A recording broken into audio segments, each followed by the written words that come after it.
everyone, I'm Jackie from Adam Heart Cross Stitch, and welcome to my Floss Tube channel.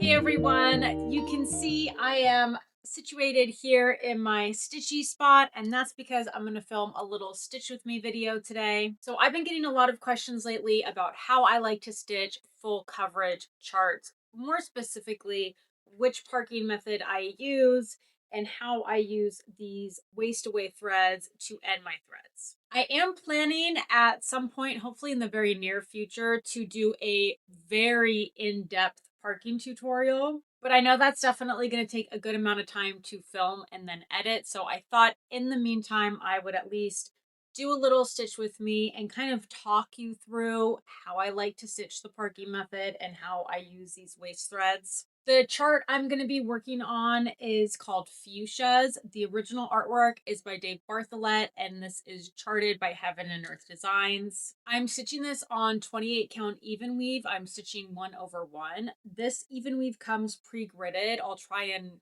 link to it here in the video. Of course, I can't remember like exactly what it's called, but I will include the information in the video description, and hopefully right now I'm magically linking to a product. I love this fabric, specifically when I'm stitching full coverage, because the grid is already there for you, so it saves you the hassle of having to grid the lines yourself. And yeah, you just soak this in hot water. When you're finished, all those grid lines disappear. Not that it necessarily matters if you're stitching full coverage, but yeah, I think it's very cool. And I'm using all of the called for DMC threads. I've got my whole kind of little stitchy spot here set up. I have my project loaded up on a Q-snap. I have my little tablet here. This tablet stand is attached to my little rolling cart. I have like a super in-depth video talking all about my kind of setup here if you're interested in anything that you see. Of course, my Lowry stand, I love this thing, and I'm using the Q-snap corner clamp attachment. As for all of the floss for this project, I've been working on this one for quite a long time, so when I kitted this up, it was before I was ever designing or selling floss drops. So I have everything loaded up on Annie's Keepers. All right, so I'm just going to finish getting set up here and we will start stitching.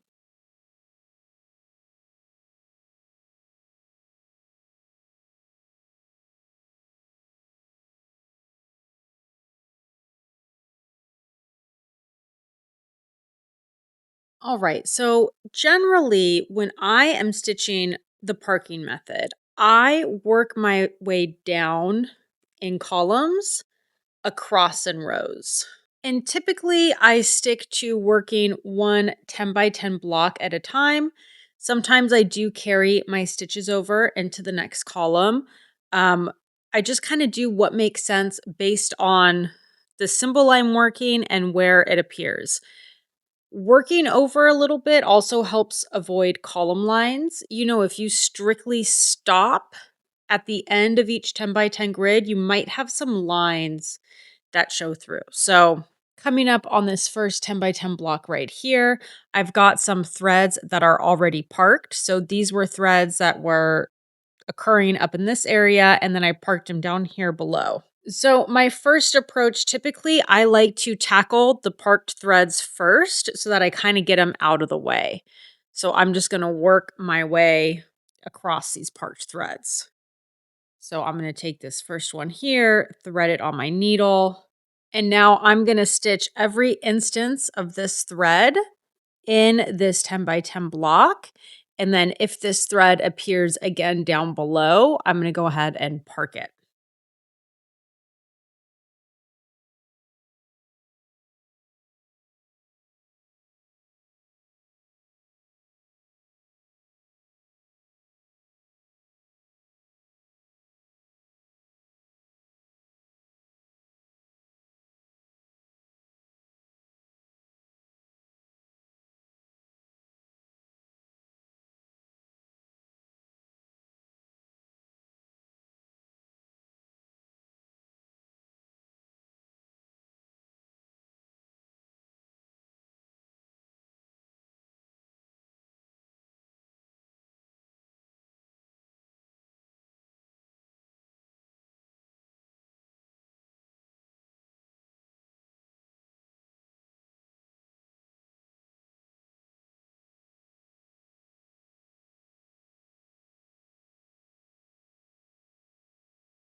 sometimes, the stitches might be pretty far away from each other within the 10 by 10 grid. So sometimes I'll just kind of switch the style I'm stitching just to save a little bit of thread and not carry over too much. But you'll see that here because the last stitch of this color is all the way over here.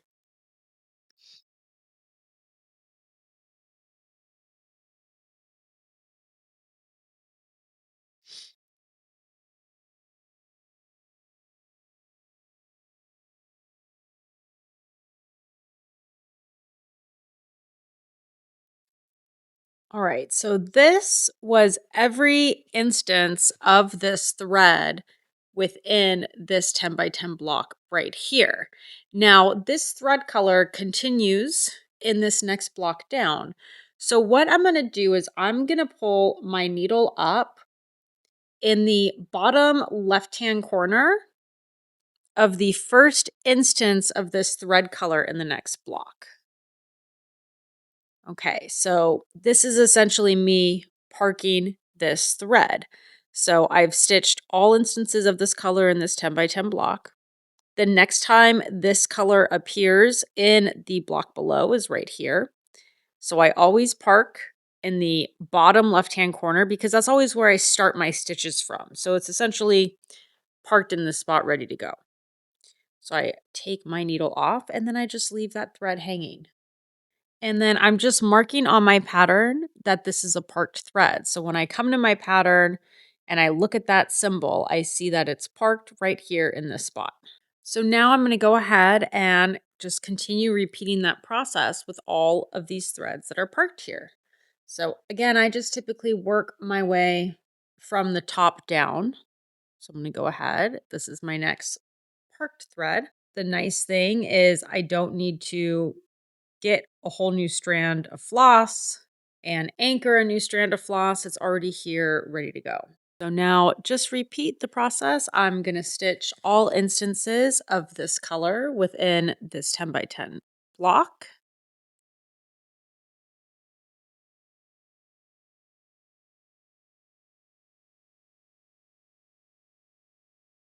I tend to get asked a lot, how do you know what color is which? It's all in the pattern. I just look at the pattern, look at the square I'm stitching. And if there's a thread dangling in that square, then I know exactly what color it's supposed to be. I think the one tough thing with doing a parking tutorial is it makes a lot more sense when I can show the pattern. Because this isn't a chart I've created, this is a chart from Heaven and Earth Designs. I can't just show it to you because that would violate copyright laws. So that is why I will be doing a kind of separate in-depth parking tutorial, just working off of a chart that I have created on my own, because then that way I can show you the chart alongside me stitching, and I think it really helps it all click.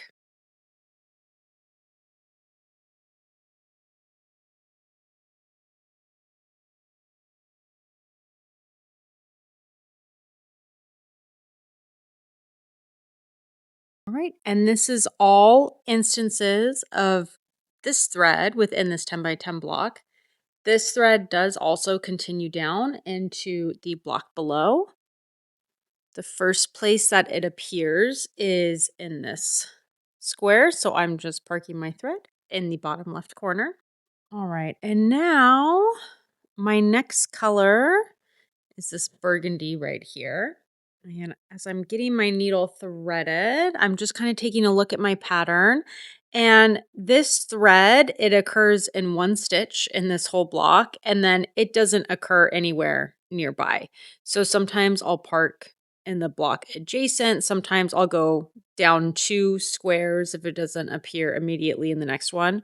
But this one is just this one stitch. So I'm going to show you how I like to use waste threads to end my threads. I really only do this when I'm stitching full coverage. So I've got this stitch done. And now what I'm going to do is I'm going to carry my thread over, and I like to go, gosh, a whole block and a half over. You do not need to carry your threads as far as I do. I just really like to keep it out of the way. But if you're worried about wasting thread, you don't have to carry them this far. Okay, so I'm bringing this thread all the way over here. And then I'm just kind of going up and then down and then back up. That's just to secure this thread to stop it from falling right back out. And then I'm going to grab my scissors, give it a snip. And this is still a nice long piece of thread. So I'm going to put this right back on my floss drop. And again, I know what thread number this is because it's on my pattern. So now if you can imagine this thread right here, it's running in a straight line all across the back. So right now it's not anchored in any place. But as I stitch this column and then this column, that thread gets completely anchored along the back. It's just like if I were to flip my work over, take my needle, run it under existing stitches, and anchor my thread that way. It's the exact same. It's just I'm not flipping my work over and running it under existing stitches. Instead, I'm just laying my thread along the back, and then as I continue stitching, it gets anchored by all those new stitches that I place. And then here, an example of what I'll do is now that this whole block here is filled in, these threads were from all the way over here. So they're now anchored. So what I do after a section has been stitched is I just flip those up, and then I just cut as close to the fabric as I can. So now this whole section's open and ready to be stitched. There will be little, small tails along the back, but it's okay because those threads are anchored. They'll just continue to get covered. Again, this is only a method I do when I'm stitching full coverage. The benefit of it is I don't need to flip my work over to the back. It's really quick and easy. The cons of it is it can create extra bulk. If you have a project with lots and lots of confetti, using waist threads like this will honestly probably get too bulky. So just keep that in mind. And obviously it's not going to give you the prettiest backs. Parking in general doesn't give you the prettiest back. So for me, I don't really care. All right. So again, just back to working my parked threads. So this symbol is here and it's also here. So instead of just stopping because that's where my line is, I'm going to go ahead and just do the stitch that is called for. So this is what I was talking about, carrying my stitches over into the next column, usually just wherever it makes sense.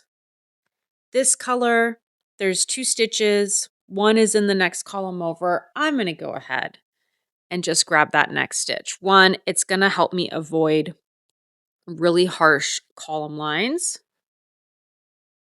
And 2, it's like I'm being nice to future me because now I don't need to thread my needle for that single stitch if I'm just picking it up right now.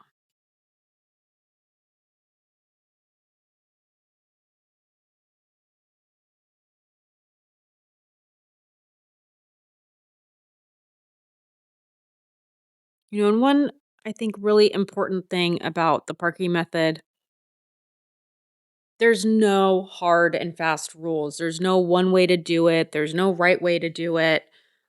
Just kind of figure out what works.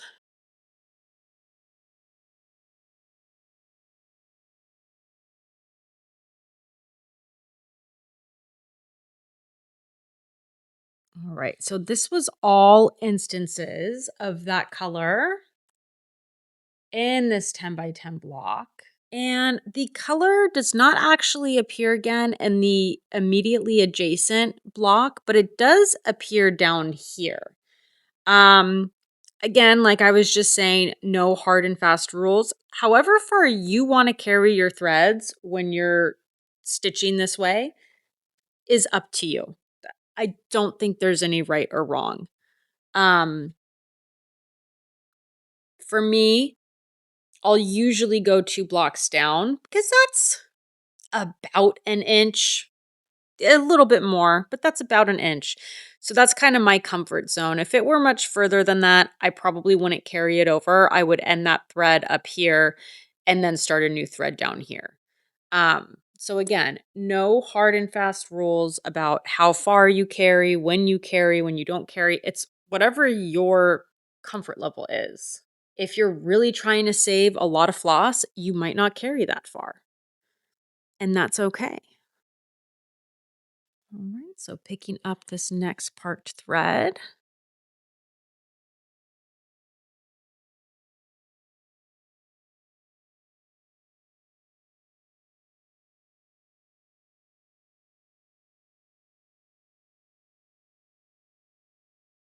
And there are no other instances of this color anywhere nearby for me to park this thread. So I'm going to go ahead and end it using a waste thread, just like I did earlier. So I'm just pulling my thread over to the side, doing a little up and down situation.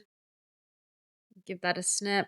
Again, I have a really nice long piece of thread left, so I will save this by putting it right back on my floss drop.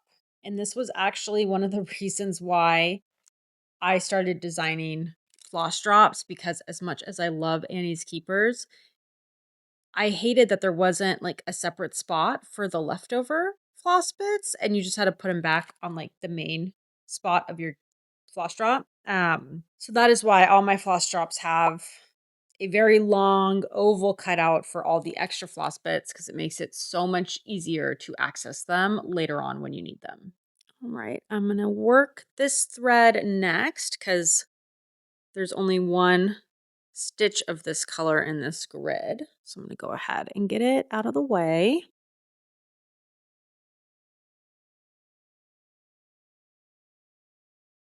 And this color does pick right back up in the grid below.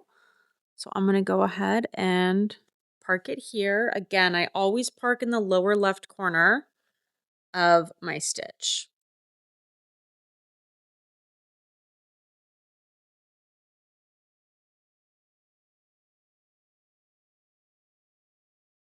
And this color also has just one stitch that kind of naturally runs over into the adjacent column. So I am going to go ahead and pick up that stitch.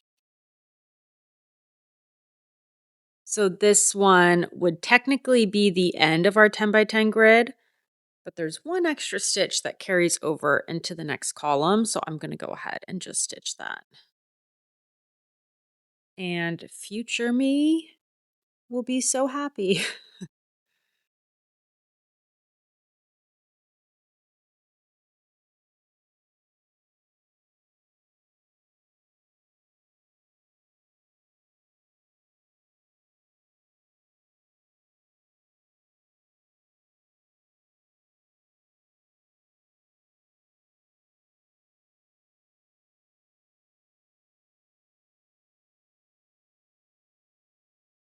Right. And that is all instances of this color. And there's nothing down here to park. So again, I'm going to go ahead and carry it over and create a little waist thread here.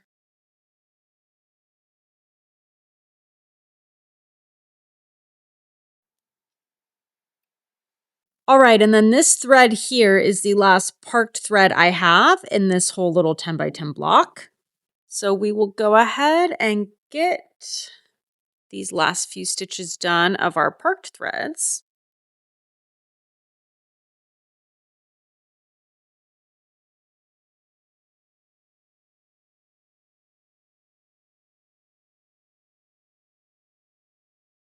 And I've had sometimes people ask, why not just continue stitching down? Like, why limit yourself to a 10 by 10 square?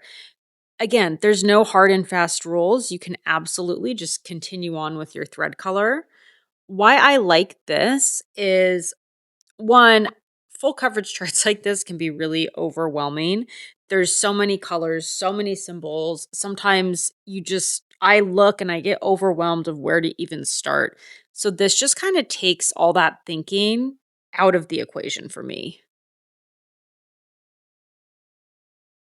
Um, so that's kind of why I like it. But if you wanted to continue on, you don't have to park this thread here. You can go ahead and just make the stitch. Again, there's no rules. I also feel like by focusing on just these small sections at a time and then parking the threads to pick them back up later, I feel like I make less mistakes. I don't know how or why, but it's just kind of how it feels. All right, so now I need to start new threads for the remaining stitches I have in this block. So what I like to do here is kind of go from smallest to biggest.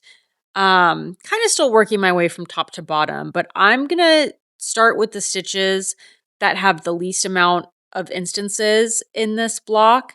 And that way I have like my last section is I'm filling in with like a good amount of color. Feel like it just helps kind of keep it a little bit cleaner on the back. Again, this is my weird rationale. There are no hard and fast rules. You can do this however you like. All right, so I've got 4 stitches of a color and I have this like nice short piece of thread. We're gonna see if we can make this work. It's kind of the nice thing when you're stitching 1/1 on 28 count is a short piece of thread goes pretty far. All right, and then the way I like to start my stitches on 28 count when I'm stitching 1/1, I like to do the modified loop start. I have many, many videos showing how to do this. So I will try and link one here. The way I start and stop my threads really is so project dependent for me. It changes depending on how many strands of floss I'm using, what fabric count I'm stitching with, if I'm stitching over 1 or over 2. Like, it's really different across different projects. I think that's part of why I like teaching all the different ways to start and stop your threads so that you can use whichever one makes the most sense for you, depending on what you're stitching, how you're stitching, what you like. Because I don't know, at least for me, it changes. I'm always in the mode of trying to avoid flipping my work over, especially when I'm stitching full coverage, because these are usually big projects on big frames. I'm using a stand and I don't like having to turn my work over to the back.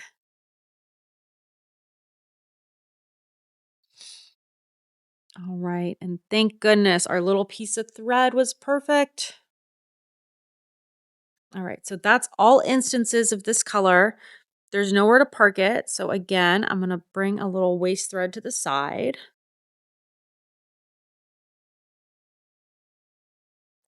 And I know this method feels wasteful to some people, like they feel like they're wasting a lot of thread. I mean, it is called the waist thread method. Um, I don't want to just waist thread if I don't need to, but I'm also not too particular about making it last as long as possible. I'm okay with that to make it a little bit easier on myself for the actual stitching, which is the fun part. And everyone's threshold for that's going to be a little bit different, and that is okay. Only got 2 more colors left in this area, so I'm going to go ahead and stitch the one that appears least often.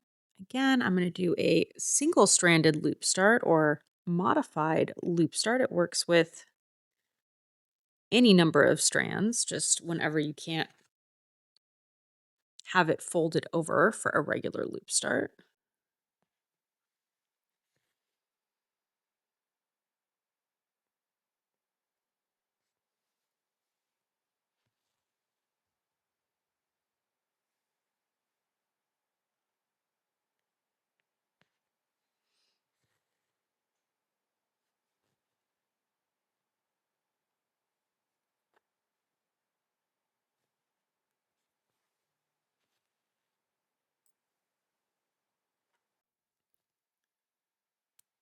don't know if you'll notice, but my nail polish very nicely matches this project today. And then one thing, so you can see here, my thread, well, hopefully you can see it. My thread is bringing up a little bit of like one of these burgundy flosses. It's probably one that was a waist thread across the back.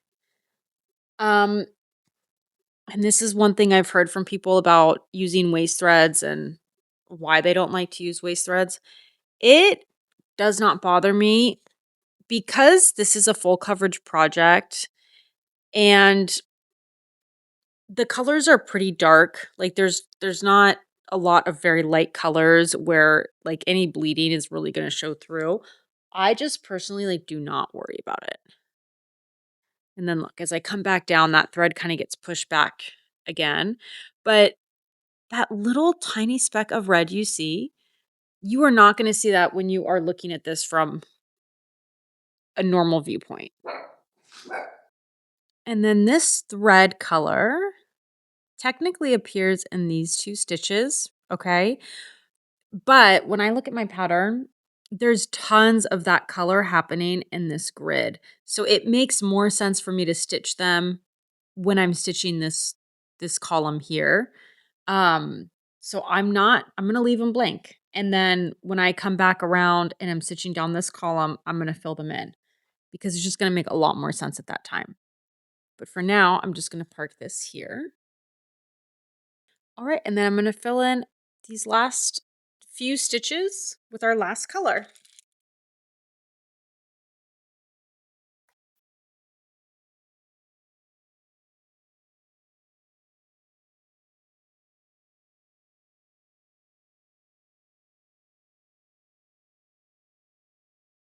I love having a larger block of color to fill in last because it's just really nice. I feel like my brain can totally turn off because I'm just kind of filling in the empty space that's left.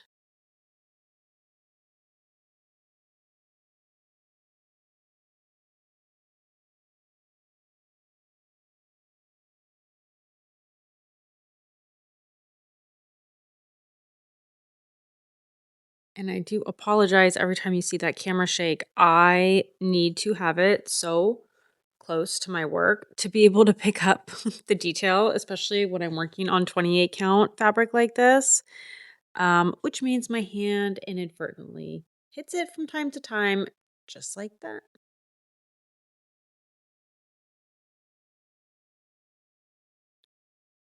I will probably dedicate an entire video at some point in the future just about filming cross stitch content because it's actually kind of difficult.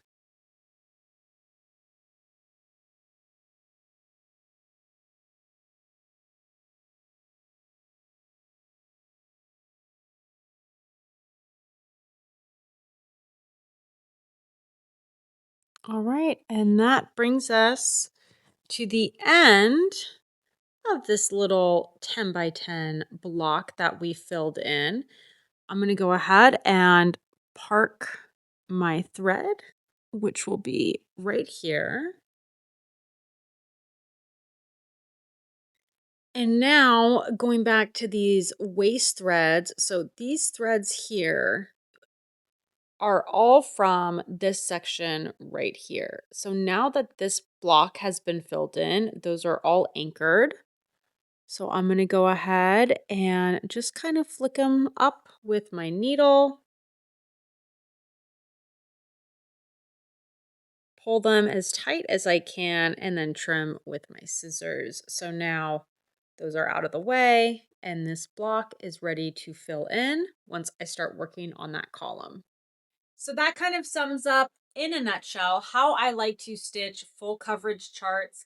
If you have more detailed questions about the parking method or stitching full coverage, please go ahead, leave all of your questions in the comments. I will be filming a much more in-depth tutorial in the future, and we'll try to get to all of the other questions you all have in that video. But in the meantime, I really hope you found this helpful.